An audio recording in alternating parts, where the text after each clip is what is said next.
Vamos a iniciar entonces esta segunda sesión del curso Desde la muestra biológica a la medicina de precisión, que está organizado por el Biobanco Valdesilla y la plataforma de biobancos y biomodelos del Instituto de Salud Carlos III, y que cuenta con la participación también de las plataformas SCREN, de ensayos clínicos, y de ITEMAS, también del Instituto Carlos III. Por otra parte, quiero aprovechar para agradecer la colaboración y el patrocinio de Laboratorios Janssen de España. Y hoy, sin más dilación, voy a dar paso a Lucrecia Yáñez para que modere y presente a los participantes de hoy. Vale, gracias, Lucrecia. Gracias, María José. Buenas tardes, bienvenidos a todos. Me uno a los agradecimientos de los patrocinadores y organizadores de esta reunión tan interesante en la que todos aprendemos. Y sin más retraso, porque aquí los importantes son nuestros dos ponentes de esta tarde, voy a dar paso a la primera comunicación que la va a realizar el doctor Antonio Pérez Martínez. Él es jefe de servicio de hemato-oncología pediátrica del Hospital Universitario de La Paz, profesor titular y director del Departamento de Pediatría de la Facultad de Medicina de la Universidad Autónoma de Madrid e investigador principal del Grupo de Investigación Translacional de Cáncer Infantil, Trasplante Hematopoyético y Terapia Celular. El doctor Pérez Martínez es un trabajador incansable dentro de los diferentes grupos de trabajo nacionales e internacionales dentro del campo de la oncohematología y del trasplante hematopoyético y terapia celular, y precisamente en terapia celular y en CAR-T tiene una intensa actividad en investigación y es un referente a nivel internacional en este tipo de terapias. Así que, Antonio, cuando quieras, tu turno. Gracias. Muchísimas gracias, Lucrecia, por la presentación y por tus palabras. Bueno, voy a empezar a hablar, voy a hablar sobre la importancia que tienen las muestras biológicas para la terapia CAR-T, ¿no? Voy a contar un pequeño recorrido, ¿verdad?, de la terapia CAR-T desde sus inicios hasta nuestros días, y os voy a contar también un poquito la perspectiva que tenemos, sobre todo desde el grupo de trabajo de terapias avanzadas, el grupo español de trasplante hematopoyético y terapia celular, y un subgrupo que es el subgrupo de terapias avanzadas que coordino y que de alguna forma ya está trazando o está diseñando las limitaciones que tiene la estrategia con terapia CAR-T académica y cómo poder optimizarlas y desarrollar mejores, lo que llamamos CAR-T de nueva generación en el futuro.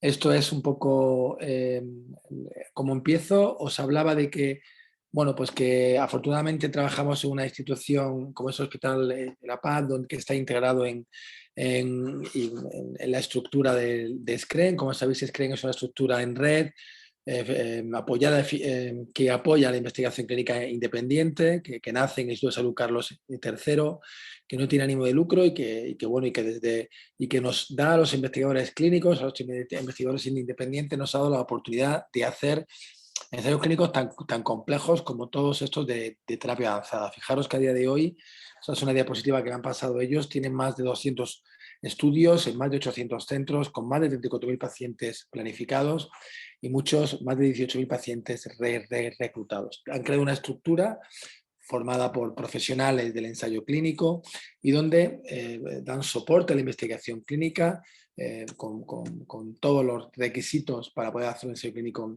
académico, y además es la plataforma donde permite dinamizar la innovación y a la vez generar los nuevos biomodelos o los nuevos biobancos para alimentar estos ensayos clínicos. Mi experiencia con ellos es tremendamente positiva. Os enseño, creo que es el tercer ensayo clínico independiente en el que estoy participando yo como IP con ellos. Esto es una terapia avanzada que no es un CAR-T, pero es una célula NK estimulada con IL-15 en población pediátrica, que estamos finalizando el reclutamiento ya de los pacientes. Solamente faltan 3 pacientes, esperamos acabar este verano.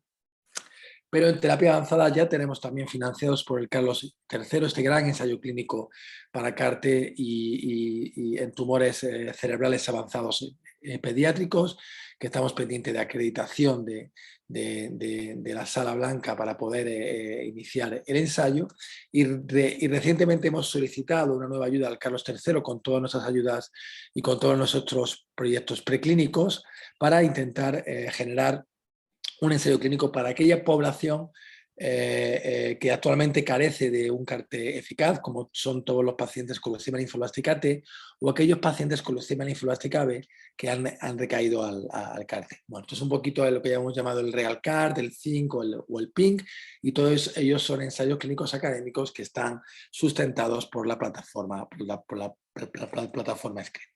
Hablando brevemente de lo que es un CAR-T y de la importancia de la muestra biológica, me gustaría introduciros un poquito en el escenario en estos 5 puntos, ¿no? Cómo hemos pasado de curar con fármacos a la cura con células, a presentar las células CAR-T como un ejemplo de ingeniería celular avanzada, los resultados clínicos preliminares que hay en terapia CAR-T, cómo poder optimizar y mejorar estos resultados clínicos, que es un poco lo que estamos trabajando ahora, y presentaros de alguna forma la primera iniciativa que hemos hecho del Grupo Español de Trasplante Hematopoyético y Terapia Celular, del Grupo TACAR del GET, de la generación de un biobanco de muestras biológicas, como os presentaré al final de la charla. Bueno, esto es, esto es aquí. Esto es, como conocéis, Emily Whitehead, que es, afortunadamente es una mujer prácticamente ya, que hace más de 10 años fue la primera paciente, como podéis ver ahí, el doctor Stefan Group en Pensilvania, en Filadelfia, perdón, el hospital de Filadelfia, está infundiendo el CAR-T, el primer CAR-T a una paciente que había tenido ya una recaída de una leucemia linfoblástica a un trasplante alogénico. Esta, sin duda, fue el gran hito que tuvo este evento, esta fotografía que todos celebramos ahora. Sin embargo, es una paciente que tuvo todas las complicaciones habidas y por haber de la terapia CAR-T, que ahora tratamos de minimizar y que prácticamente hemos reducido en su gran mayoría. Pero que a mí siempre me gusta hablar de este asunto, porque la primera paciente fue la primera paciente donde aparecieron todas las manifestaciones clínicas, y a no ser porque esta paciente, todas sus complicaciones se pudieron resolver gracias al gran equipo clínico y de soporte que atendió a Emily, probablemente no se hubiese abierto la puerta que abren las nuevas terapias avanzadas. Y esto viene a decir que muchas veces estas terapias avanzadas tienen tal grado de complejidad que debe de hacerse en un contexto tremendamente reglado y seguro para el paciente y los investigadores, pues para que las terapias sigan prosiguiendo y no nos vayamos cerrando puertas a terapias potencialmente eficaces. Como veis, aquí hemos pasado prácticamente 70 años en New England a publicar la primera remisión transitoria de un niño con una leucemia linfoblástica con un fármaco en aquel que fue el primer inhibidor de lo que conocemos del metotresate, como del ácido fólico, como fue la aminopterina, el primer precursor del metotresate, a prácticamente, como os decía, por el doctor Stefan Group, identificar, ¿verdad?, cómo las células del propio paciente, trabajadas, modificadas genéticamente, eran capaces de redirigirlas y de actuar como fármacos, como medicamentos vivos para la leucemia linfoblástica que había recaído y había sido refractario al tratamiento quimioterápico. Esto que os he puesto la foto de un día es el esfuerzo de más de un siglo de trabajo que empezó prácticamente los albores del siglo XX, cuando se empezaron a definir que el hospedador realmente tenía elementos que le protegían del desarrollo de tumores, y eso hacía que hubiese pacientes que se recuperasen de forma espontánea de enfermedades tumorales, como posteriormente se fueron identificando que había un sistema completo de defensa para el desarrollo de estos tumores, que acabó en lo que conocemos como la teoría de la inmunovigilancia, y posteriormente cómo fueron evolucionando estas teorías, estas hipótesis a la teoría del inmunoeditado, hasta llegar incluso a identificar los puntos claves, los puntos calientes de este control de reconocimiento del sistema inmune.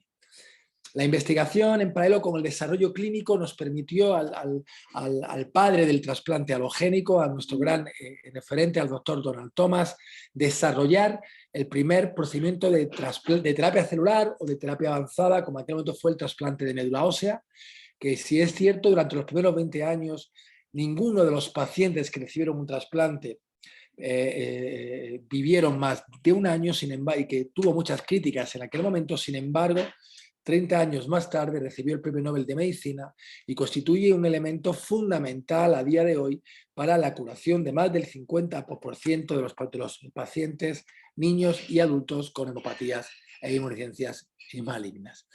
Hemos ido evolucionando, hemos conocido también otros elementos celulares dentro del contexto del trasplante, células NK, hemos conocido los anticuerpos, hemos conocido e identificado otras células dendríticas y recientemente los CAR. De verdad que hay un gran cortejo de presentaciones científicas que están inundando de alguna manera todo lo que es la literatura científica en estos momentos. Si nos centramos en la leucemia linfoblástica pediátrica y del adulto, pues podéis ver que es un paradigma increíble de cómo ha ido evolucionando de una enfermedad prácticamente incurable a una enfermedad que a día de hoy está alrededor del 90% de curación en este momento. La población pediátrica y todavía en adultos todavía tiene necesidad de mejorar estos resultados. Esta es Emily, conforme ha ido cumpliendo años, como veis, ya desde ser una niña a una adolescente ya es una mujer, más de 10 años de desarrollo libre de esta enfermedad, y no es más que utilizar al sistema inmune adaptativo, ser capaz de darle, de redirigir al linfocito T, darle la capacidad de convertirlo en un linfocito T citotóxico. Tenemos todos linfocitos T citotóxicos que reconocen a partir de su TCR a la célula tumoral a través del sistema HLA de una forma específica y restringida. Sin embargo, tenemos otros muchos linfocitos que no son capaces de poder hacerlo. Ser capaz de generar una especie de reconocimiento independiente del sistema HLA. El TCR es lo que hace el CAR-T. El CAR-T da la oportunidad, mediante ingeniería celular y genética, de utilizar cualquier linfocito T o incluso una célula efectora no T, como una NK o un macrófago, redirigirlo a la diana específica que queremos identificar.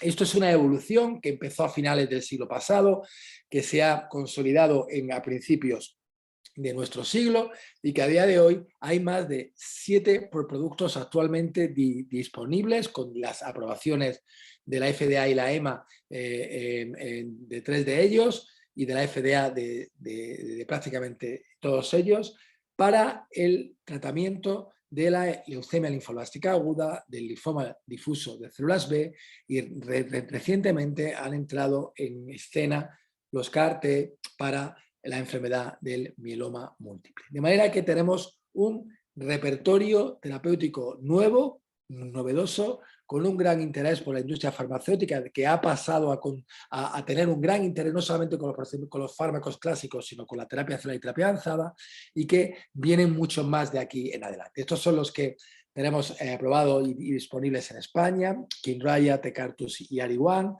Ari-1 es el académico del Hospital Clínic de Barcelona. Y bueno, simplemente es fusionar dos propiedades biológicas: la propiedad biológica de un anticuerpo a través de su fracción variable en un linfocito T, darle capacidad de especificidad al linfocito T para que lo reconozca. Podemos hacer complejo el CAR-T todo lo que queramos, podemos hacer dominios extracelulares sencillos, duales, muchos, podemos establecer diferentes estrategias, o dominios intracelulares con mayor o menor señalización, de manera que cuando solamente la señalización era a través del receptor CD3Z, hablamos de los CAR-T de primera generación. Cuando introdujimos un receptor CD28 o FOL1BB que nos permitía guiar esa señalización y amplificar esa señalización a través del CD3Z, le daba más potencia y persistencia al CAR, o incluso podíamos utilizar, como podéis ver, en los CAR-T de tercera generación, incluso 2 moléculas coestimulatorias. Actualmente ya se están desarrollando CAR-T de cuarta generación, CAR-T inducibles, CAR-T que permiten liberar en el microambiente tumoral o medular, fundamentalmente de tumores sólidos, respuestas inflamatorias para combatir fundamentalmente el ambiente inmunorregular. ¿Cómo hacemos esta transferencia de información para redirigir a nuestra terapia efectora? Fundamentalmente a través de estrategias como utilizando vectores virales, vectores bien virus o lenti o retro, que somos capaces de administrarle o que contengan aquella información genética que luego vamos a transfectar a una célula efectora, a una target cell, para que pueda expresar aquellas proteínas en su membrana, en este caso, que no expresaban. Y esto lo hacemos además de una forma autóloga, de una forma de un medicamento para el propio paciente, y verdaderamente, como todos sabéis, ha sido un caso de éxito absoluto en este momento, sobre todo en enfermedades que parecían que eran incurables y donde el esfuerzo se estaba haciendo exclusivamente por el tratamiento quimioterápico. Hay el primer gran ensayo Liana, liderado por Novartis, en leucemia linfoblástica aguda. Incluye un porcentaje de pacientes donde consigue alcanzar remisión en prácticamente el 98% de los pacientes, con una respuesta del 66% que la mantienen al año y del 62% a los 2 años. Nuestra experiencia, como podéis ver, es mucho más discreta. No hemos sido capaces de votar tantos enfermos, pero mimetizamos de alguna forma, como podéis ver, la gran respuesta clínica que tienen, no solamente los ensayos pivotales como el de Liana para el Tisacel, sino todos los que posteriormente realizaron tanto ensayos clínicos académicos como otra industria farmacéutica, como en este caso fue Kite con el Brexucel, con el Zuma-3. Los datos de vida real en estudios de metaanálisis han puesto de manifiesto y han ratificado el éxito de la terapia CAR-T en leucemia linfoblástica y linfoma difuso celular B refractario, y ha puesto también de manifiesto que la mitad de los pacientes que recibían esta terapia, la mitad alcanzaban remisión y remisiones mantenidas. Muchos de ellos, como Emily Whitehead, ya llevan más de 10 años. Sin embargo, la mitad de los pacientes todavía a día de hoy recaen con 2 patrones perfectamente definidos. Un patrón parecido a la leucemia inicial, expresando la diana, y ahí hablamos de recaídas CD19 positivas, y que ponen de manifiesto la incapacidad del medicamento para eliminar el CAR-T, probablemente por una baja potencia, por una baja persistencia o por un elevado ambiente inmunorregulador en el ecosistema leucémico, o bien las recaídas CD19 negativas, que lo que está poniendo de manifiesto es la gran presión inmunológica que está realizando el medicamento, y cómo los mecanismos de escape de la leucemia hacen que genere mutaciones que hacen que downregulen o que disminuya la expresión del CD19 para que de esta forma no puedan ser reconocidos. Vida real también ha puesto de manifiesto lo que llamamos variables biológicas que nos hacen prever qué pacientes van a responder mejor o peor al tratamiento. Conocemos que una elevación del LDH antes del esquema de linfodeplección o un número disminuido de plaquetas antes de la linfodeplección, estos 2 parámetros hablan de la gran carga tumoral o leucémica. Son pacientes donde probablemente la respuesta terapéutica va a ser menor que los pacientes que no tengan estos parámetros alterados. Hablamos también cómo es necesario utilizar la fludarabina como un elemento de linfodeplección muy importante para generar un ambiente favorable para que se pueda expandir nuestros medicamentos y que compitan con otros elementos celulares del sistema inmune como el linfocito T no transfectado del propio paciente. La necesidad de profundizar en las estrategias de control de la médula ósea y de la enfermedad, pues, por ejemplo, con elementos moleculares con mayor especificidad, como la NGS, de manera que podemos personalizar en estos enfermos qué pacientes van a ir mejor. Bueno, pues finalmente os puedo decir que a día de hoy son datos que también corroboran los grupos españoles. Los datos de vida real demuestran similar eficacia a los pivotales, y es más, con mejor perfil de toxicidad que los ensayos pivotales. Y esto no es más que porque todo el aprendizaje que se ha hecho en este tiempo, toda la farmacovigilancia que se ha hecho durante este tiempo y todas las medidas que se han puesto junto con el CAR-T. De manera que en estos momentos el gran reto es tratar de curar a ese 100% de pacientes con leucemia linfoblástica aguda, o de incrementar ese 40% de pacientes con linfoma difuso de células B. Para eso, básicamente, lo que tenemos que valorar es el CAR, es decir, por un lado, nuestro medicamento, pero también, por otro lado, la enfermedad a la que nos enfrentamos. Y por eso lo importante de los biobancos, lo importante de generar esos stocks que nos permitan en diferentes momentos ver cómo este medicamento, que es un medicamento dinámico, no es un medicamento estático, es un medicamento que tiene capacidad de expandirse y de contraerse en función de su diana, que tiene una cinética y dinámica diferente a los fármacos químicos, y que por lo tanto es necesario además cómo se correlaciona con otros elementos del sistema inmune. Por eso la importancia de empezar a pensar en cómo desarrollar estos estocajes y estos biobancos para optimizar la terapia. ¿Cómo la podemos optimizar? Básicamente, en primer lugar, mejorando la seguridad. Para mejorar la seguridad, os decía, lo mal que lo pasó Emily Whitehead, que hizo un CRS grado 4, que estuvo en cuidados intensivos prácticamente mes y medio, que estuvo a punto de fallecer por esa tormenta de citoquinas tras la infusión del CAR-T a las pocas semanas de la infusión, y sin embargo a día de hoy es una complicación que vemos en menos del 10-15% de los pacientes en severidad elevada, y lo hacemos porque hemos aprendido a manejar, a adelantarnos, a hacer estrategias preventivas, y además los diseños de los CAR-T permiten, tanto en su forma de administración como en su señalización, poder modular esta respuesta inflamatoria inespecífica sistémica que acompaña a la terapia avanzada. De manera que una estrategia de individualización de las dosis y su forma de administración nos está permitiendo mejorar la seguridad. Y por supuesto, mejorar eficacia. Para eso empieza ya no solamente cuando seleccionamos a los pacientes, sino también cuando seleccionamos la diana. Conocemos que no todos los linfocitos T o las células NK son iguales.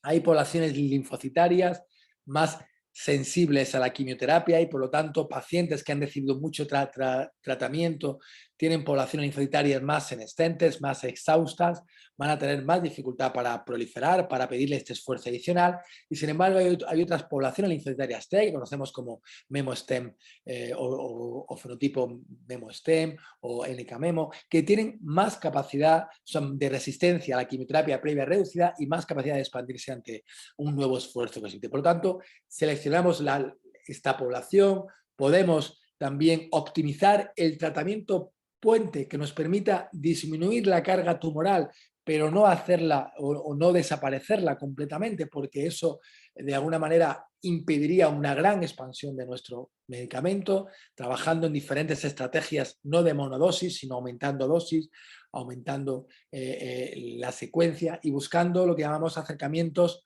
multitarget, multidianas, que nos permitan atacar, que nuestra célula efectora no solamente reconozca la célula tumoral por una diana, sino por multitud de ellas, fundamentalmente dirigido a evitar ese mecanismo de resistencia que os contaba de la disminución de la expresión de CD19. En el mundo de la investigación es absolutamente apasionante, de la ingeniería genética celular es apasionante todo lo que se está desarrollando en este momento, CAR-T que tratamos que sean universales, CAR-T que puedan ser halogénicos, que no dependan del paciente, que podamos utilizar CAR-T bicistrónicos o combinar aproximaciones de inmunoterapia no solamente celular, sino también más farmacológica, como los inhibidores de checkpoint, o CAR-T, como decía, con múltiples dianas, biespecíficos, o CAR-T para tumores sólidos, como puede ser GFR, como puede ser NIOS, como puede ser armar estos CAR-T dándole mayor capacidad inflamatoria en el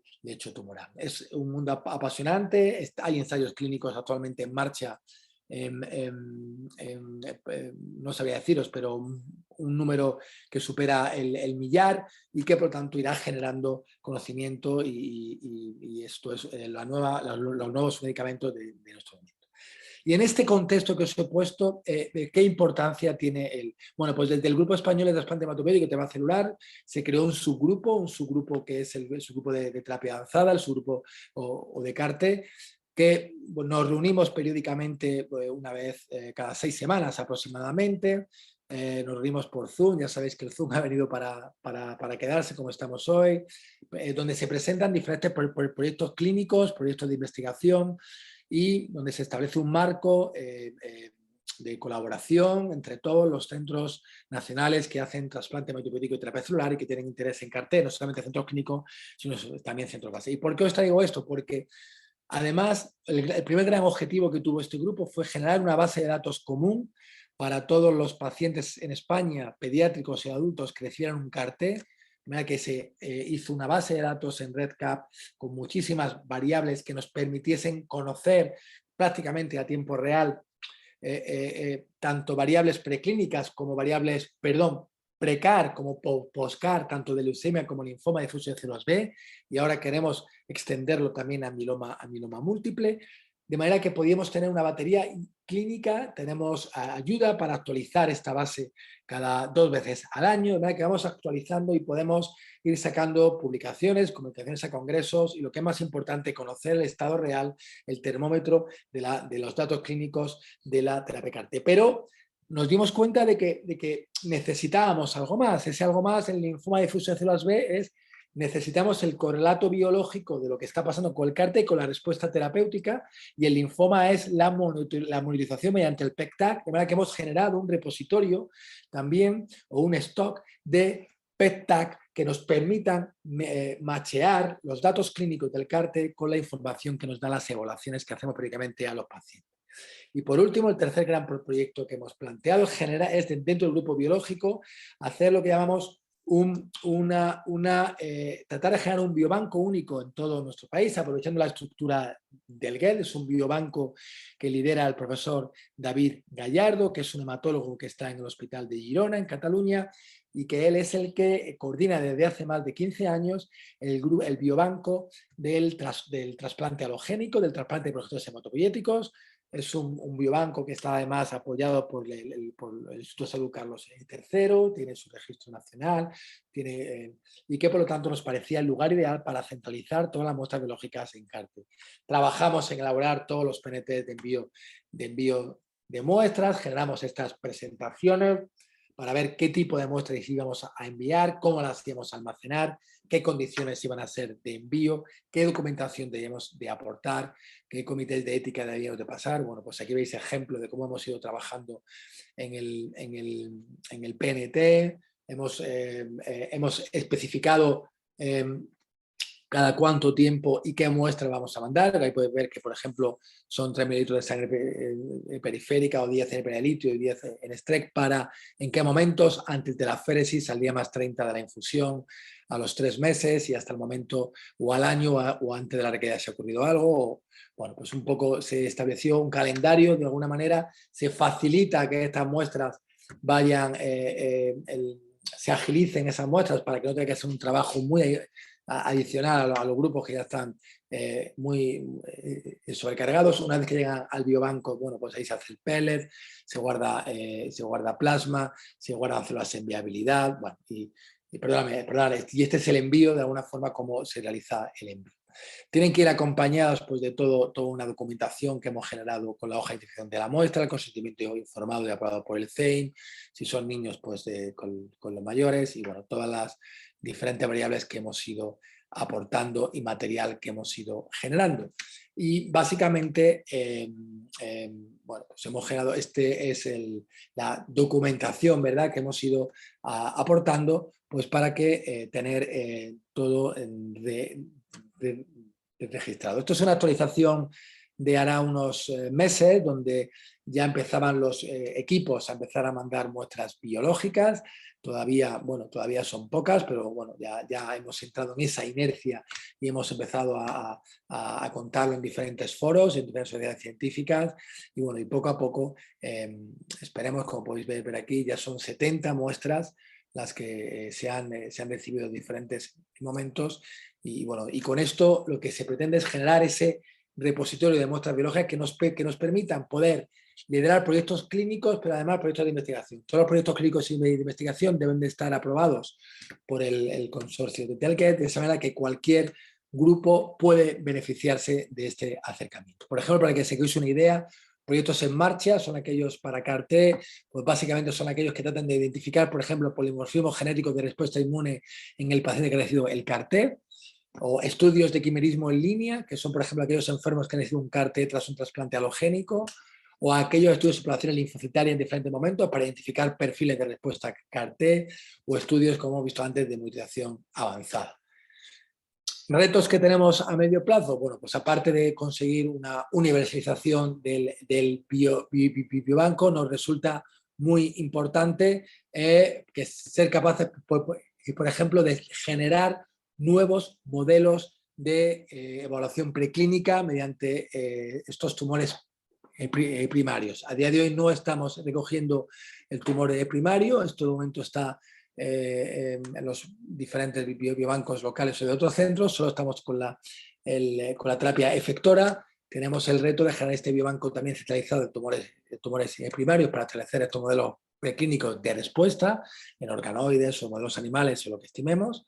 Generar, como sabéis, un gran biobanco de microbioma. Esto es muy importante en la inmunoterapia y en la terapia celular, porque el microbioma modula claramente la respuesta a CAR-T, cada vez hay más trabajos al respecto, donde es también necesario tener estructuras que nos permitan afrontar este reto y, por supuesto, como os decía, avanzar hacia el medicamento off the shelf, aquel CAR-T independiente del paciente, que es el repositorio o el CAR-T halogénico. Aquí en esta diapositiva únicamente trato de aglutinar esta última idea, ¿no? Este último reto de ser capaz de generar esos modelos preclínicos que nos permitan prácticamente, antes de que el paciente reciba el CAR-T, si va a ser un paciente que va a responder, que no va a responder, y cómo esta respuesta puede o no modularse tanto a nivel bioinformático y con estudios in silico, pero también con nuevas áreas como puede ser el área del microbioma o del microbioma.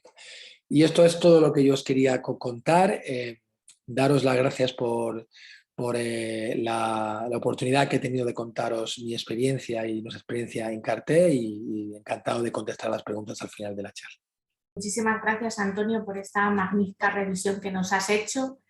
Yo voy a presentar ahora, vamos a cambiar totalmente de tercio a algo para mí como hematóloga pues totalmente desconocido, pero estoy convencida que ya he comentado antes con el doctor Alberto Rábano, que seguro que es súper interesante y siempre es muy bueno conocer nuevas áreas. El doctor Alberto Rábano es neuropatólogo, director del Banco de Tejidos 100 del Centro de Investigación de Enfermedades Neurológicas y responsable del proyecto Centro Alzheimer de la Fundación 100. Ha sido hasta hace muy poquito presidente del Club Español de Neuropatología y miembro del Comité Ético Asesor del Human Brain Project de la Comisión Europea hasta hace unos pocos años. Y él nos va a hablar en esta siguiente comunicación de, como digo, un tema que para mí era totalmente desconocido y que, bueno, pues hablaré o preguntaré, haré preguntas en el momento de la discusión, cuando termine esta presentación, sobre los bancos de cerebro como propulsoras del conocimiento de las enfermedades neurodegenerativas y psiquiátricas. Así que, doctor Alberto Rábano, cuando quiera, puede dar paso a su presentación. Gracias.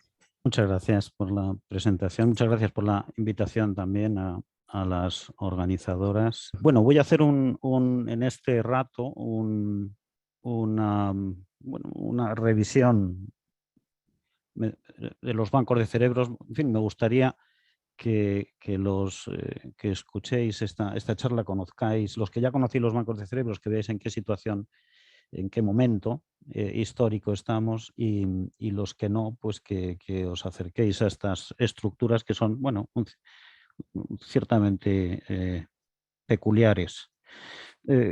Comenzaré explicando lo que no son, porque los bancos de cerebros no son colecciones anatómicas o patológicas como esta que muestro aquí, que es, bueno, una muy conocida de Virchow y una clásica que están en la Charité de Berlín.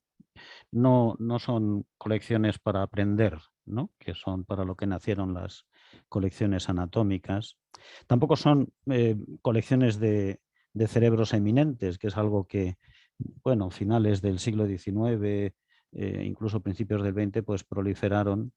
Esta es del Instituto del Cerebro de Moscú y hay cerebros famosos, pero a nosotros los que tenemos, todos los bancos tenemos cerebros famosos, por decir así, pero no es eso realmente lo que nos interesa, ni siquiera uno de los más famosos, que es el de Einstein, ¿no? La historia del cerebro de Einstein, la historia post-mortem del cerebro de Einstein, la podéis encontrar, está muy bien escrita en un libro y está bastante bien documentada en la web. Y bueno, yo la menciono siempre porque es un compendio de todo lo que no se debe hacer en relación con la donación de un cerebro, y dio lugar a muchas publicaciones y bueno, muy interesantes también, pero bueno, es un poco el anti-brain banking, ¿no? Por supuesto, lo que no son en absoluto son esta otra, que también las colecciones de cerebros tienen su parte de historia infame y bueno, vale la pena mencionarlo siempre. Haller Borden es un neuropatólogo que dio nombre a una enfermedad pediátrica y fue el responsable de una enorme colección de cerebros, pero que en gran parte procedían de esta historia infame, como digo, que es la T4 Acción, que fue la política, la campaña nazi para deshacerse de personas discapacitadas y enfermos mentales, etc.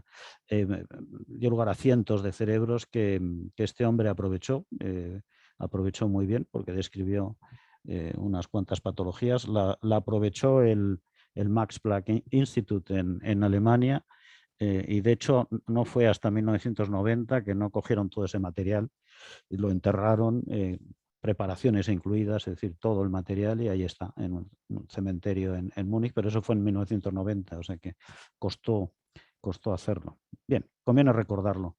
Tanto la historia de Einstein como esta otra historia mucho más terrible nos recuerda todo lo que hay alrededor del consentimiento informado, especialmente en unas patologías como demencias, que nosotros, o enfermedades infantiles del desarrollo, en las que los sujetos no son capaces para conceder el consentimiento.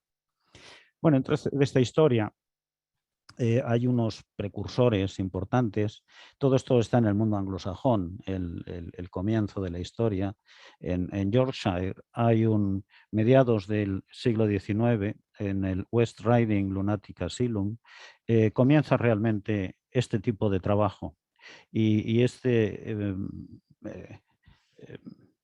persona realmente admirable, James Crichton Browne, que fue un investigador además multifacético, amigo de Darwin, colaborador de Darwin, pues empezó una investigación realmente clínico-patológica en pacientes neurológicos y psiquiátricos en este centro, que dio lugar, como veis ahí, en 10 años a 1.500 autopsias. Esto fue el comienzo de la neurología moderna. Cosas estaban pasando también en Francia, por supuesto, y en Alemania también en Italia, pero nada tan sistemático como esto. También en Inglaterra, esta vez en Essex, ya en el siglo XX, en este hospital mental, el Ranwell Mental Hospital, y especialmente después de la Segunda Guerra Mundial, alrededor de la figura de Corsellis, se construyó ya los procedimientos de los bancos de cerebros actuales, es decir, prácticamente como trabajamos ahora. Llegó a reunir 8.000 cerebros, 1.000 de control. 1.000 cerebros de control es algo inconcebible hoy, de manera que vale la pena verlo. Y comenzaron a ceder muestras a investigadores. Ya no se trataba de tener una colección de uso privado, y a valorar el valor químico, neuroquímico de investigación del material congelado. Bueno, esto revolucionó la investigación en enfermedades neurológicas. Estos dos autores son conocidos en el mundo neurológico por haber restituido la enfermedad de Alzheimer a la posición, o colocado la enfermedad de Alzheimer en la posición que hoy ocupa como la principal demencia. Hasta los años 60 del siglo XX, la principal causa se entendía que era la demencia vascular, la demencia senil, que era una entidad vaga de la que todavía hay quien habla por ahí. pero fue gracias al trabajo de estos autores, fijaos, publicado en 1967, en una serie de cerebros donde lo que hicieron fue correlacionar un score de demencia que habían creado. Bueno, Blessed es el autor de una score de una que todavía se utiliza, con el recuento de placas de Alzheimer en el córtex. Bueno, esto es muy rudimentario, tal como lo podemos ver ahora, pero esto estaba basado en los trabajos previos del Banco de Cerebros de Corsellis. Bueno, esto es el comienzo de la investigación moderna en la enfermedad de Alzheimer. Bueno, hasta hoy. Hoy el Reino Unido es una potencia, obviamente, de bancos de cerebros muy consolidados, muy bien integrados en una red. También hay una red muy potente en Estados Unidos, naturalmente, también en Canadá, en otros países, pero bueno, nosotros siempre nos hemos fijado mucho en el desarrollo en Estados Unidos. Y bueno, también en España, pues en este momento tenemos una buena red de bancos, no con tanta solera como en el Reino Unido, ni tan grandes, pero bueno, vamos poco a poco consolidándonos. Aquí aparecen en rojo 3 bancos que están, bueno, abriéndose, que están poniéndose en marcha, y el Banco de Oporto, en Portugal, Banco de Portugal, que es como se llama, con el que nosotros también colaboramos. Los bancos de cerebros en España, bueno, llegaron como una especie de mayoría de edad en 2018, cuando en Salamanca hicimos este primer simposio de bancos de tejidos neurológicos y por fin nos conseguimos reunir para establecer unos puntos comunes. Un año después también hicimos una reunión para hacer una hoja de ruta conjunta con los compañeros portugueses y bueno, y en 2020 pues ya vino la pandemia, pero bueno, tampoco nos quedamos quietos. De aquella reunión de Salamanca primera salieron unos puntos que son prácticamente es el mapa de lo que hacemos, y de lo que queremos desarrollar.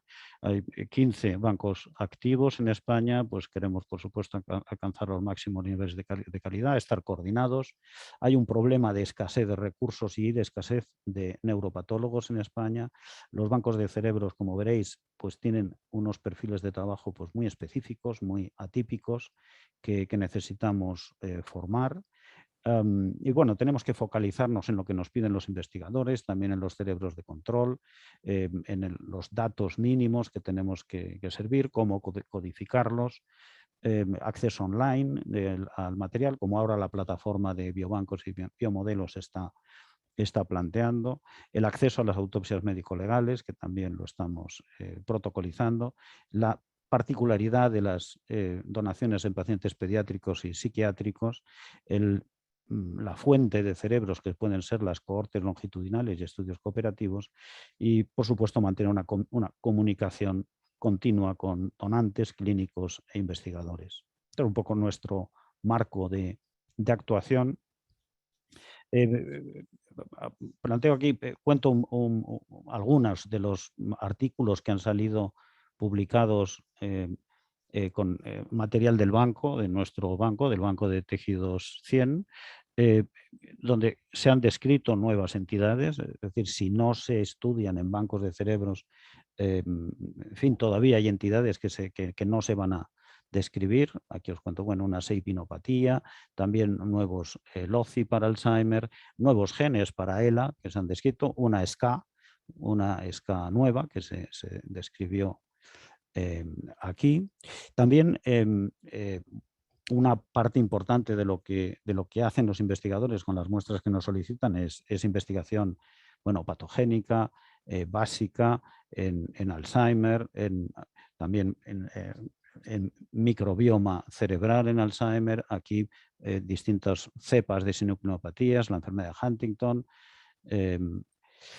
Y me gustaría comentar algunas particularidades que tiene nuestro trabajo, porque bueno, nosotros trabajamos con material post-mortem y es imprescindible conseguir intervalos post-mortem cortos. Es decir, tenemos que actuar muy rápido, coordinarnos muy rápido. Un buen ejemplo de los resultados que se consiguen es, bueno, toda una línea de trabajo que Javier de Felipe, conocido en España, pues ha conseguido con cerebros con un intervalo post-mortem menor de 2 horas. Y, en fin, nosotros se lo conseguimos de vez en cuando. Se consiguen estas inyecciones de trazadores intraneuronales, consiguen dibujar todas las arquitectura de espinas dendríticas con precisión. También muchas veces la clave del descubrimiento está en el procesamiento inmediato de las muestras, no solo en un intervalo post-mortem corto. Y esto es una historia, bueno, que continúa, que ha estado haciendo en colaboración con nosotros María Llorens del Centro de Biología Molecular, y hay esta fuerte discusión que hay en la literatura sobre la existencia de neurogénesis adulta en el hipocampo humano y en personas mayores, que bueno, con el material nuestro se ha demostrado que existe también en distintas patologías, y bueno, esos resultados dependen en gran medida del procesamiento inmediato de las muestras, que en otros sitios pues no se ha conseguido hacer. Bueno, yo llamo paradoja de los bancos de cerebros al hecho que, bueno, todos los que trabajamos en bancos de cerebros lo vivimos a veces con más o menos dramatismo. Es que como podéis adivinar, los bancos de cerebros son unos sitios donde se hace diagnóstico post-mortem necesariamente, y también se toman y se conservan muestras para investigación. Esta estructura mixta, como ambigua, pues hace que muchas veces, tanto si estamos en hospitales como si estamos en centros de investigación, como estoy yo ahora en la Fundación 100, pero yo he trabajado en hospitales muchos años anteriormente, pues a veces los bancos están en tierra de nadie, no se sabe muy bien quién se tiene que hacer responsable. Esto lo hemos vivido, en fin, se sigue viviendo. ¿Qué pueden ofrecer un banco de cerebros? Bueno, a los familiares un informe neuropatológico, diagnóstico, de nuevo, el diagnóstico definitivo de la enfermedad. En muchas familias que donan, hay una sospecha de enfermedad genética. Nosotros podemos contribuir por supuesto, congelamos material, tenemos DNA disponible, o incluso hay rasgos histológicos que muchas veces nos sugieren una enfermedad neurodegenerativa genética. A los clínicos, por supuesto, diagnóstico definitivo de su paciente que han estado viendo durante décadas, muchas veces, correlación clínico-patológica, formación, sesiones clínico-patológicas que hacemos con ellos con frecuencia, e incluso pues, estudios de series que también hacemos, investigación clínica. A los investigadores, que son, en fin, al final el motivo pues, hay bancos de cerebros porque hay investigadores que demandan esas muestras naturalmente, pues les ofrecemos muestras clasificadas, ahora veremos qué complicado es esto, clasificadas, diagnosticadas, con datos asociados y con alta calidad de las muestras y de los datos. Bueno, ojalá, este es el ideal. ¿Cómo trabajamos? ¿Qué hacemos? Bueno, pues me ahorro, he hablado un poquito de toda la logística de la extracción es muy complicada y es una parte importante de nuestro trabajo, depende de, bueno, teléfonos de 24 horas, equipos que están disponibles continuamente, pero conseguimos finalmente hacer todo lo que tenemos que hacer para hacer una extracción rápida del cerebro y un procesamiento, como digo, también inmediato y rápido. Y lo que hacemos en todos los bancos de cerebros es dividir el cerebro en fresco con un corte medio sagital en 2 mitades simétricas.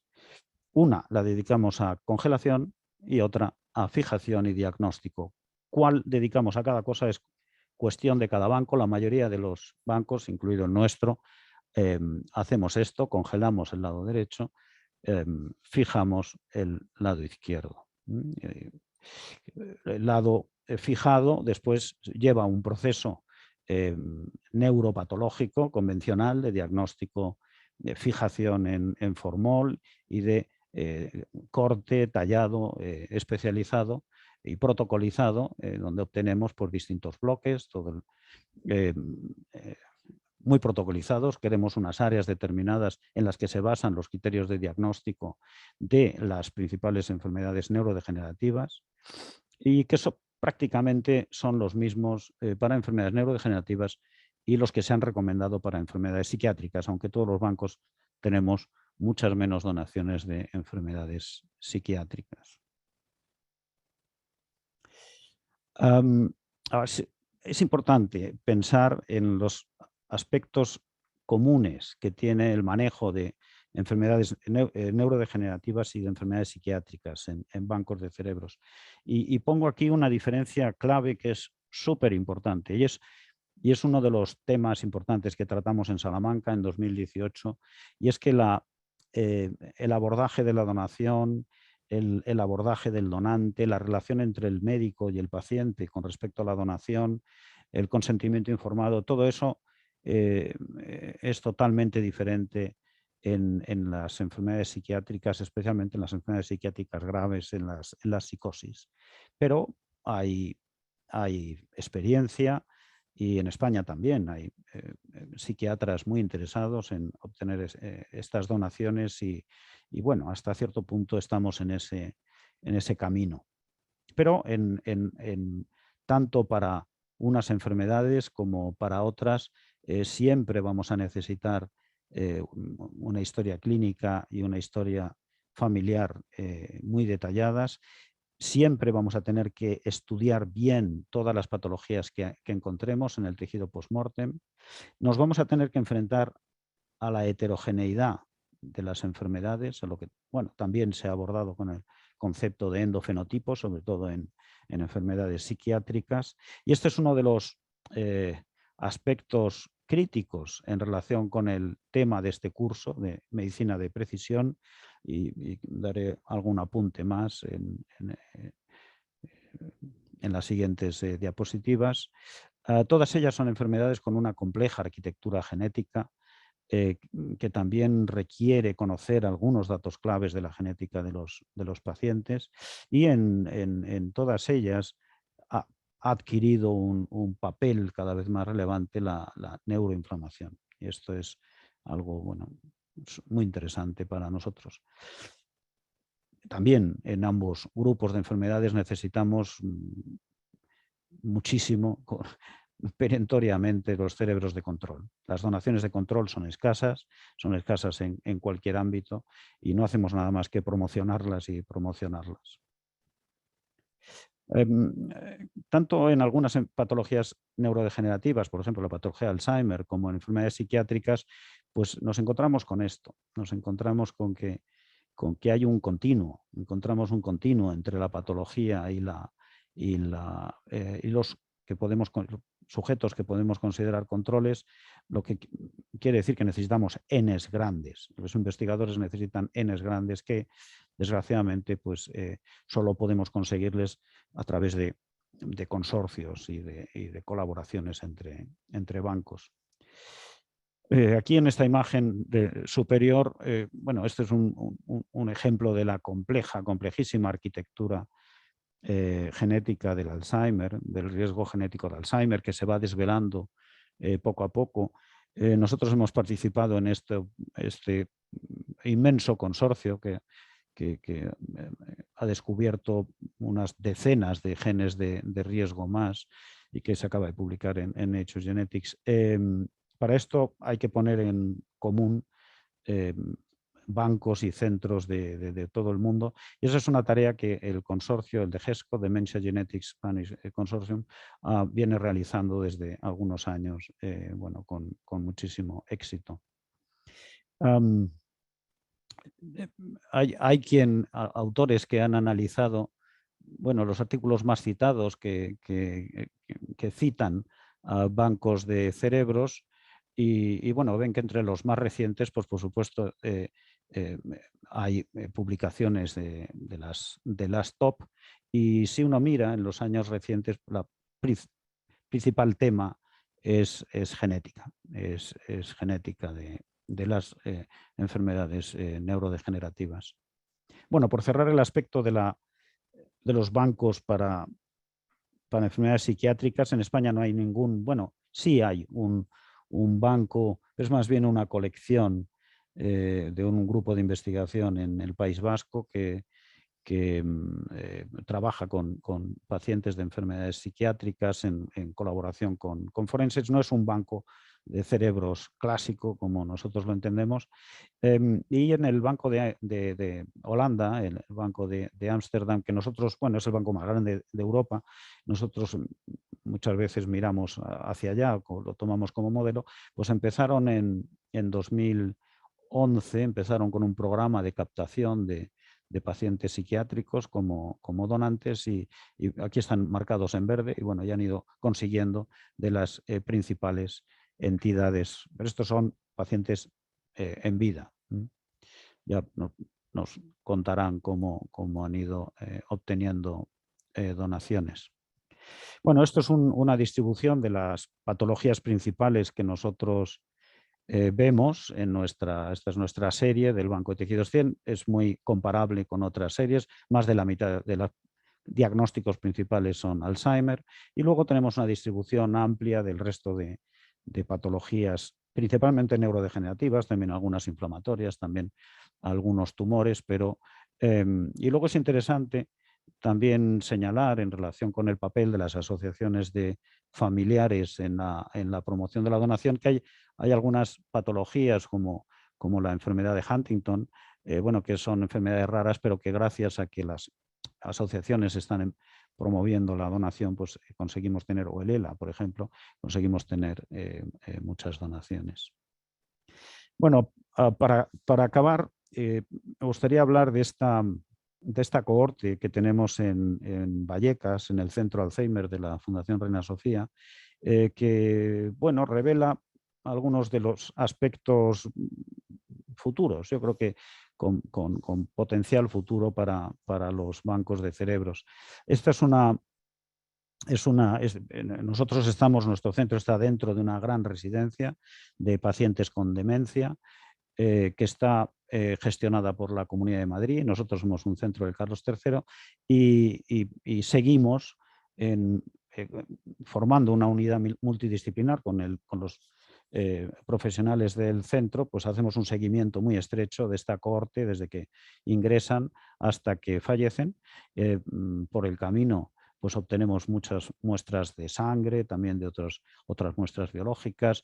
Tenemos una resonancia de 3 Tesla, se les hace todos los años una resonancia de 3 Tesla, miles y miles de datos de seguimiento y finalmente un 65% de los pacientes donan finalmente el cerebro. Este es la N que tenemos en este momento, 167 cerebros, justo antes de parar en marzo del 2020, porque esta residencia pues, sufrió también como todas, ¿no? la COVID. Y esta es la distribución de los diagnósticos principales en nuestra cohorte, predominio de patología de Alzheimer como diagnóstico principal, pero también patología de Lewy vascular, lo que es bastante comparable a lo que podemos esperar epidemiológicamente y otras patologías menos frecuentes que también podemos esperarlas. Pero aquí es donde entra digamos, la heterogeneidad de la patología y el campo de la medicina de precisión en las demencias. Nosotros en lo que venimos observando como muchos laboratorios del mundo cuando estudiamos estos cerebros es que, bueno, por supuesto que encontramos patología de tipo Alzheimer, encontramos patología cerebrovascular, prácticamente en algún grado en todos los cerebros, pero encontramos otras patologías. Patología de tipo Lewy, la que es característica del Parkinson, patología de TP43, característica de ELA y de algunas demencias frontotemporales, taupatías, entre ellas ARTAC, esta se ha descrito hace pocos años, enfermedad de granos argirófilos, se describió hace ya más años, otras patologías. Esta es la regla en la demencia en personas con enfermedad avanzada. De manera que donde decimos Alzheimer, donde decimos sencillamente Alzheimer, realmente lo que estamos viendo es una heterogeneidad de patologías, una heterogeneidad muy compleja que está mediada por la combinación de diferentes patologías, algunas de las cuales se han descrito en los últimos años y seguramente se seguirán describiendo más. La imagen real que tenemos, más que estas bolas de colores que vemos aquí, es una imagen mucho más compleja, donde realmente cada cerebro pues, es único. Esta es la imagen que nosotros tenemos de nuestros cerebros de la cohorte. Si en esta representación gráfica cada paciente, cada cerebro lo representamos como una columna, y cada patología como un color, pues podéis ver realmente la alta heterogeneidad que hay entre todos los pacientes.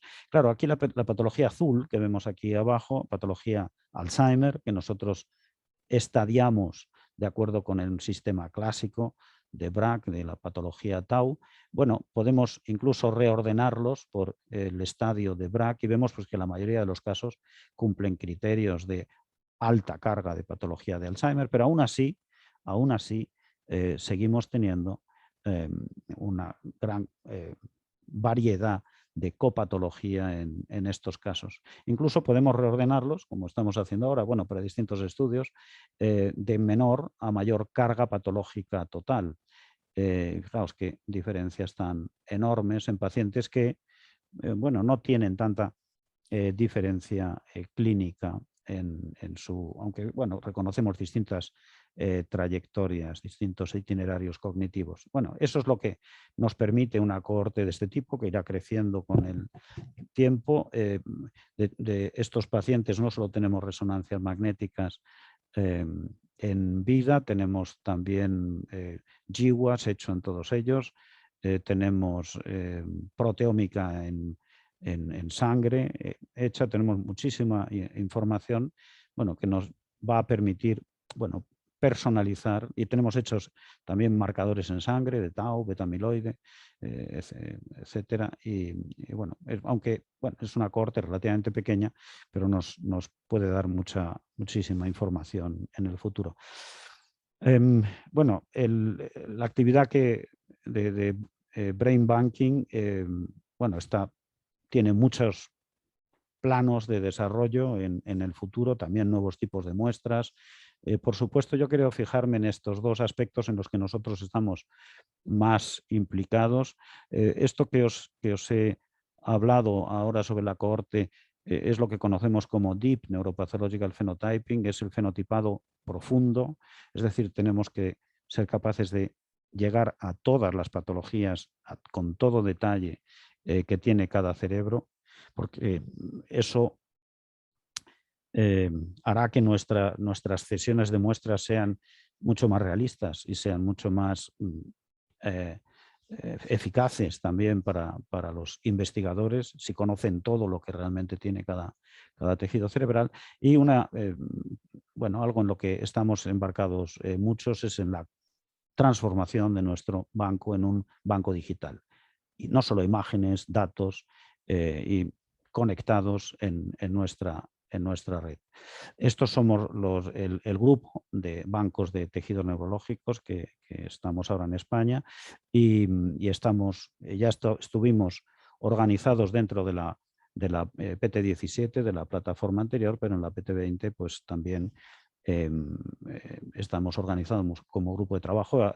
Agradecemos a las coordinadoras, a Nuria y a Eva, Nuria Montserrat y Eva Ortega, que nos han facilitado también la organización en forma de grupo de trabajo. Bueno, la COVID ha sido dura también para los bancos de cerebros, las autopsias han sufrido muchísimo, pero bueno, parece que por ahí anda la luz. Y nada más, muchas gracias. Bien, muchísimas gracias por su magnífica presentación y enhorabuena también porque se ha ajustado fenomenal al tiempo. Había una pregunta en el chat, animo a los compañeros que nos están viendo, y la primera pregunta es para el doctor Antonio Pérez Martínez y nos pregunta si a priori los linfocitos NK son los encargados de la lucha contra células tumorales. ¿Por qué se decidió utilizar linfocitos T para modificarlos con la terapia CAR? Los linfocitos NK no son aptos para esta terapia, siendo las células diseñadas por el organismo para la lucha contra las células tumorales. Muchas gracias, Lucrecia. Efectivamente, el sistema inmune, como sabéis, está compuesto por diferentes elementos celulares, tanto el sistema inmune innato como el sistema inmune adaptativo. Hay diferencias biológicas en ese funcionamiento y también diferencias técnicas en cuanto a la manipulación de las células a la hora de trabajar o de transfectar o de modificar genéticamente un linfocito T con una célula NK. Los linfocitos T son más estables que las células NK, cualquier modificación genética que se les haga, y por lo tanto es una célula que a priori se altera menos y tiene una mayor viabilidad en cualquier modificación genética que se haga. Sin embargo, las células NK también se están utilizando como célula efectora para redirigirlas hacia dianas específicas. De hecho, ya hay ensayos clínicos que han demostrado una eficacia similar tanto ante la diana CD19, tanto con CAR-T como con CAR-NK, y un perfil de seguridad incluso mejor con la célula NK que con el CAR-T, es decir, hay un CRS, una simulación de citoquinas menos importante, más controlado con la célula NK. La inmunología del cáncer es muy compleja, no solamente interviene el linfocito T a través del HLA y el TCR, como os he contado, sino también la NK, mediante otro complejo señal de respuestas inhibidoras y activadoras, también tiene una respuesta antimoral, pero también hay macrófagos y hay otras células que también son muy importantes, también que se pueden modular la respuesta efectora. Esto acaba de empezar. Empezó por el linfocito T, pero efectivamente, como Edgar dice, la NK y otras células efectoras también se beneficiarán de manipulaciones genéticas en este sentido. Muy bien, gracias, Antonio. La siguiente pregunta es para el doctor Rábano y le pregunta si no sería interesante realizar otro tipo de fijaciones además del formol. Sí, seguro, seguro. Lo que ocurre, tenemos que diferenciar entre la preservación de material retrospectivo o prospectivo, ¿no? Eso en los bancos de cerebros diferenciamos mucho entre el trabajo retrospectivo y prospectivo. El formol es insustituible todavía como fijador a largo plazo, y aún con lo tóxico que es y lo malo que es realmente, pues no podemos sustituirlo a largo plazo. De manera que nuestros tejidos, que los conservamos, nunca los desechamos, los conservamos durante décadas, se quedan en formol. Por supuesto, cuando un investigador nos solicita material específico para determinadas técnicas, entonces seleccionamos otros fijadores. Y por eso ahí es muy, muy importante lo que he mencionado antes del procesamiento inmediato tras la extracción. Paraformaldehído, glutaraldehído, muchas veces nos envían los fijadores, los propios investigadores. Ahí el tiempo, la temperatura y la fijación son claves. Pero sí, por supuesto el formol es muy bueno, pero bueno, es muy malo para determinadas cosas, ¿no? Para determinados antígenos y técnicas. Bien, gracias. La siguiente pregunta es de la doctora María José Marín para Antonio. Bueno, plantea dos preguntas. La primera es ¿por qué no se han desarrollado terapias CAR para tumores sólidos? Si hay algún ensayo actualmente, y cómo afecta el microbioma a la respuesta de la terapia CAR. Muchas gracias, Lucrecia, y gracias por la pregunta, María José. No, efectivamente sí se han desarrollado y se están desarrollando terapias CAR-T para tumores sólidos. Sin embargo, tienen menos publicidad porque los resultados no son tan espectaculares como han sido en tumores hematológicos. Y las razones para esto son diversas, ¿no? Una de las primeras es la ausencia de neoantígenos o antígenos tan específicos de tumor como es, por ejemplo, el CAR-T19, leucemia o linfoma difuso de células B. La ausencia de estos neoantígenos tan específicos hacen que sea más difícil redirigir al sistema inmune hacia esa diana celular. Pero luego hay otro concepto básico, que es el cáncer. El tumor sólido tiene una estructura sólida, una estructura rígida, al contrario que el hematológico, que hace difícil que nuestro medicamento celular vivo y dinámico contacte. Recordar que para que la célula CAR-T haga efecto, sea eficaz, necesita una sinapsis inmunológica, necesita una unión a su diana.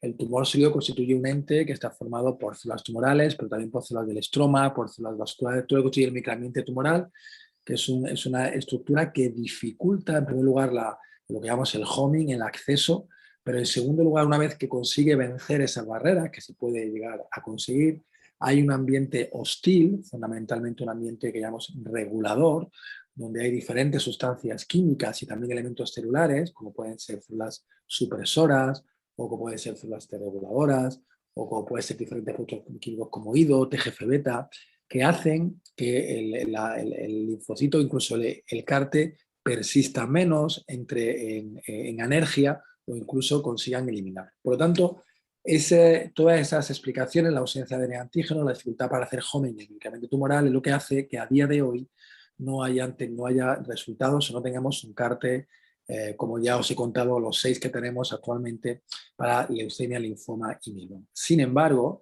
esto no quiere decir, y esto es muy importante, porque los humanos somos muy de tirar la toalla cuando las cosas no nos salen, y gracias a la inmunoterapia, que lleva siglo y medio ahí, pico y pala, con todo el desarrollo farmacológico, parecían que estaban en un segundo nivel, y fijaros cómo se han puesto en la palestra.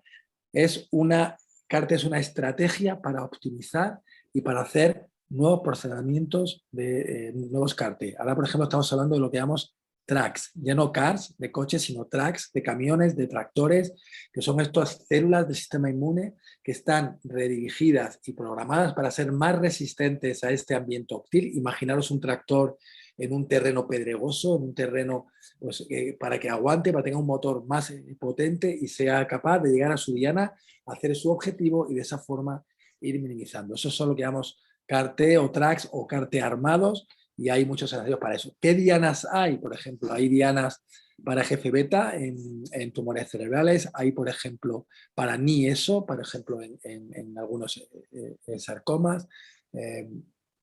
Bueno, hay NKG2DL, también lo estamos utilizando para osteosarcoma. Bueno, hay diferentes dianas.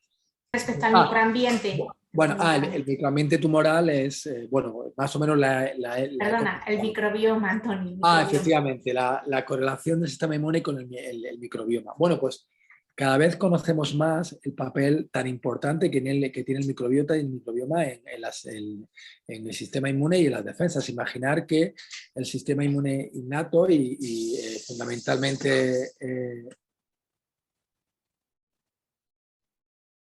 el sistema inmune fundamentalmente a través de su relación con el intestino, con la producción de las bacterias, genera, por ejemplo, sustancias como puede ser el butirato. Algunas bacterias productoras de butirato modulan de forma positiva la respuesta inmune.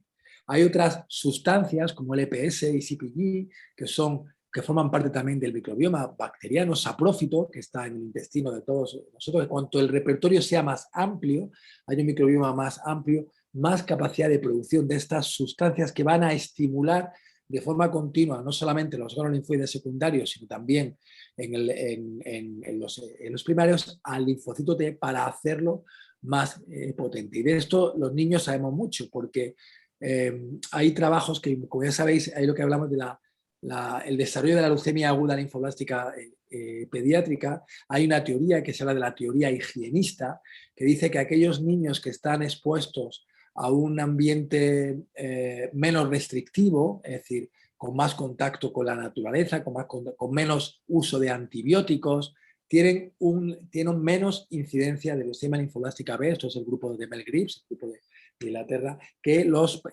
pacientes con un microbiota más restringido, y pone en relieve cómo el sistema inmune se modula a partir de este gran órgano, gran desconocido que es el microbioma. Ya sabemos que empezamos a hacer trasplantes de microbiota, el efecto beneficioso que tiene, y un ejemplo en CAR-T es, por ejemplo, cómo las bacterias y sustancias como el butirato modulan positivamente la respuesta del CAR-T. Pero es, como os decía, un gran reto que tenemos de aquí en adelante, analizar el microbiota de cada paciente que recibe un CAR-T y tratar de correlacionarlo con la respuesta frente a su tumor.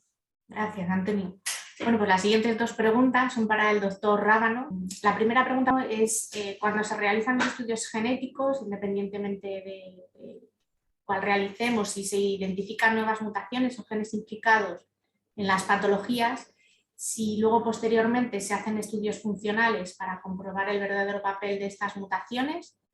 Y la siguiente pregunta, también para el doctor Rábano, es dentro de la patología digital, en muchos servicios de anatomía patológica se está implementando todo lo que es el sistema de digitalización, de informatización de las imágenes, y plantea si sería interesante la creación de colecciones de imágenes histológicas digitales.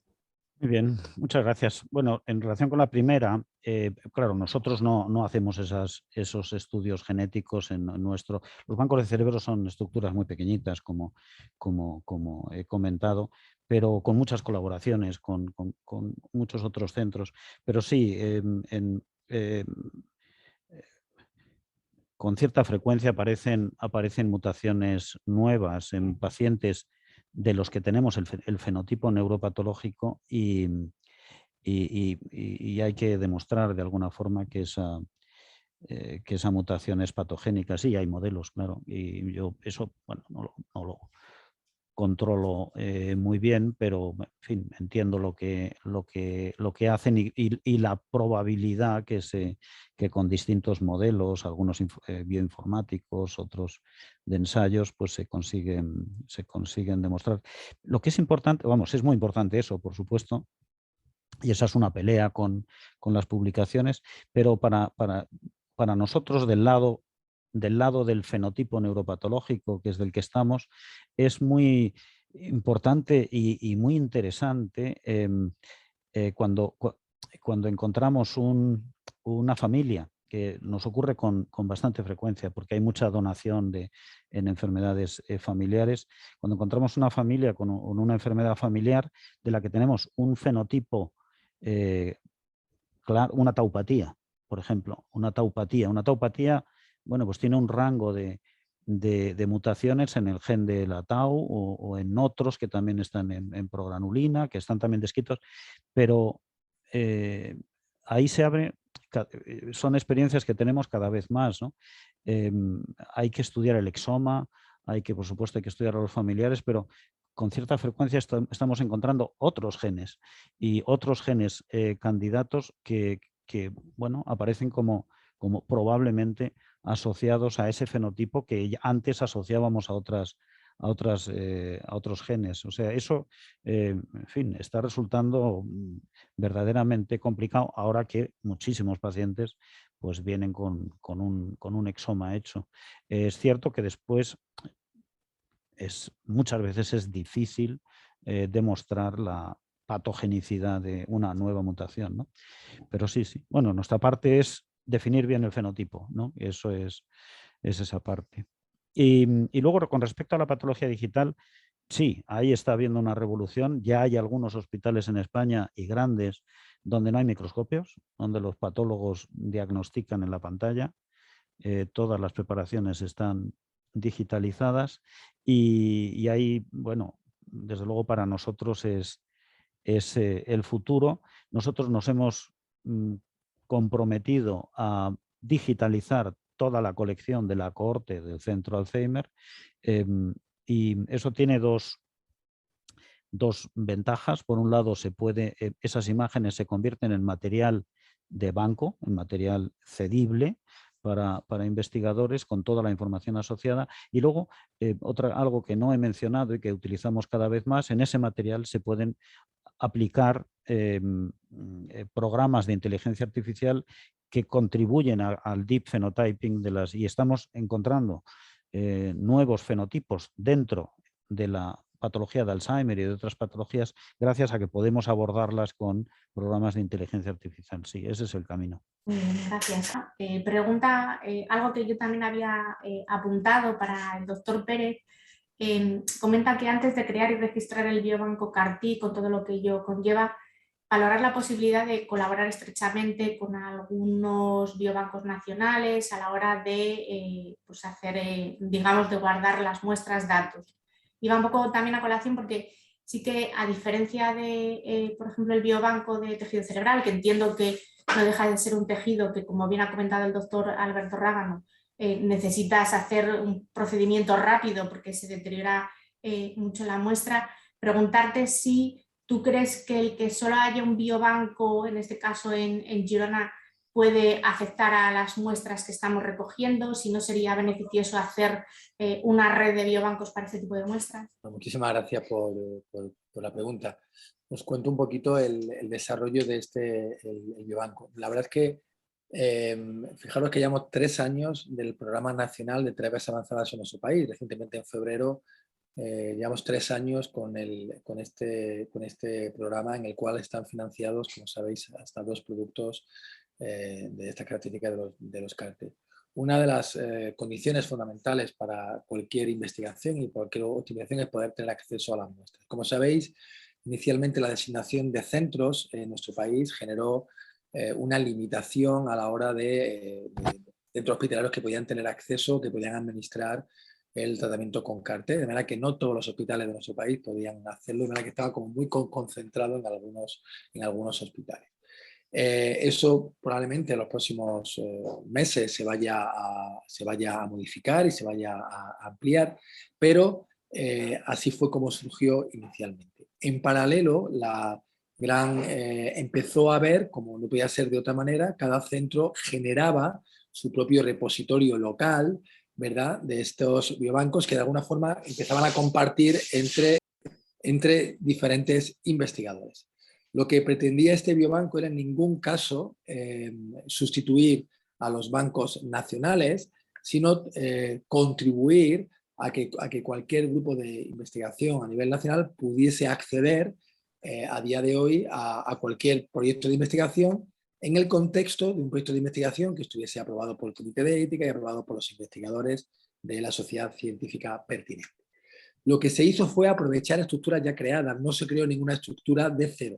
Se aprovechó la estructura del Banco de Girona, que está funcionando desde hace más de 15 años en el trasplante hematopoyético, tanto para donantes no emparentados como para donantes familiares y donantes aplidénticos, en el cual se hace fundamentalmente un repositorio tanto pediátrico como de adultos, está financiado con dinero público y tiene toda la normativa. Se le quiso aprovechar esa estructura ya creada para hacer una ampliación a los pacientes con CAR-T. Se solicitó un proyecto de investigación FIS, en el cual fue financiado igualmente en esta plataforma para esa ampliación, y lo que ha permitido inicialmente es dinamizar esta cultura de compartir y centralizar esas muestras para todos, para evitar un poco eso. Eso en ningún caso sustituye a los biobancos locales. ¿Que queremos o que consideramos que en este momento, tras 3 años o los próximos 3, la N con mieloma que viene ahora, necesitaremos más biobancos? Se pone sobre la mesa, se valora y efectivamente pues pueden aparecer nuevos biobancos. Pero la cultura de tratar de centralizar en biobancos ya creados, con infraestructuras ya creadas, registrados nacionales y con cobertura pública, en opinión de los coordinadores y tal, era una herramienta que podía de alguna forma facilitar que incluso aquellos centros con dificultad para reclutar enfermos porque no estaban designados inicialmente, pero con posibilidad de poder hacer investigación preclínica, pero sin acceder a las muestras, pues pudiese tener acceso a ellas. De manera que eso es un poco cómo se gestó. Es totalmente, ahora mismo, ya te digo que está empezando a arrancar, no llegamos todavía a las 100 muestras, esperamos llegar a más, pero está perfectamente abierto y a considerar en el momento que podamos abrirlo a más biobancos, por supuesto. Ojalá sea así, porque eso significará que hay muchos más pacientes que se infunden y muchos más proyectos de investigación. Gracias, Antonio. Bueno, pues voy a hacer la última pregunta porque ya nos salimos de la hora. Es para el doctor Rábano, la cual nos preguntan cómo se gestionan, asumen los gastos de la donación en relación a las familias, si hay diferencias entre las comunidades autónomas, y yo añado una tercera de si se desestiman alguna muestra y en caso de desestimarse, cuáles son las causas por las cuales se desestiman y que sean incluidos dentro del biobanco. Vale, muchas gracias. A ver, yo creo que todos funcionamos en distintas comunidades autónomas con un principio que es que a la familia la donación no le cueste nada, no le cueste ningún dinero, ningún coste adicional. Eso quiere decir que el traslado Es decir, los donantes fallecen en su domicilio, en una residencia, en un hospital. La extracción generalmente se hace en el biobanco. El biobanco puede estar en un hospital o, como en nuestro caso, nosotros tenemos aquí nuestras instalaciones de autopsias, lo trasladamos aquí. El coste real de la donación es el traslado por parte de la funeraria, y eso es caro. Las funerarias son caras y son rápidas, son muy eficaces, rápidas y bastante caras. Y eso lo asumimos nosotros, lo asumen los bancos. Lo que ocurre es que prácticamente en todas las comunidades autónomas las funerarias han acabado asumiendo ese coste como responsabilidad social de la empresa, de manera que al final las grandes funerarias no nos cobran.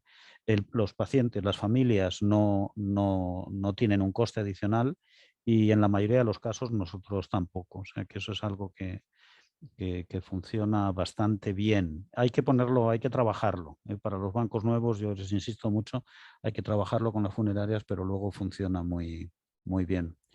Y has hecho otra Sí, pregunta. entiendo que las comunidades autónomas el procedimiento es similar, por lo que me ha parecido. Sí. No hay diferencias. Y sí, mi pregunta era Sí, se si se desechan. desestiman muestras. Sí.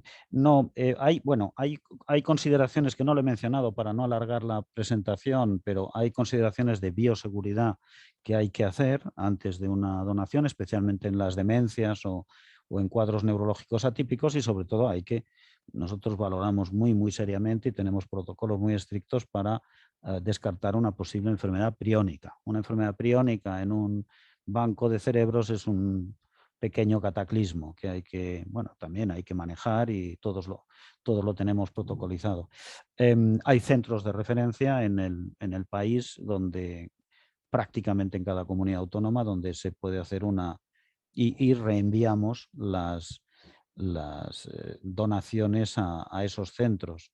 De hecho, yo antes de estar aquí en la Fundación 100, estuve muchos años en el Hospital de Alcorcón, donde pusimos en marcha pues, el centro que ha actuado como referencia nacional para enfermedad de Creutzfeldt-Jakob y otras enfermedades priónicas. Pero es algo que hay que tomarse muy en serio. Hay algunos bancos grandes que, sobre todo después de la primera crisis, de la crisis económica, como digo, la financiación de los bancos es precaria, pero sobre todo muchas veces están en medio de cuestiones administrativas, de que no se sabe muy bien quién debe financiarlos, ¿no? Imagino, institutos de investigación, hospitales, universidades. Es muy complejo. Y hay algunos bancos, ya hemos tenido en nuestras reuniones discusiones muy acaloradas sobre ese tema. Es un tema que a mí me gusta discutir.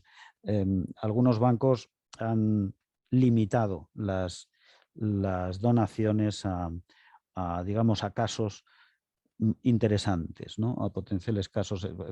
Enfermedad de Alzheimer, una persona muy mayor, mucho tiempo de evolución, mucha atrofia, etcétera, pues eso, digamos, es algo que abunda en los bancos y quizá ya no es tan interesante. Yo he peleado mucho contra esa. Entiendo que los bancos tienen que ser sostenibles, por supuesto, y que no hay que morir de éxito. Esto en los bancos de cerebros lo hemos vivido mucho, eso de morir de éxito.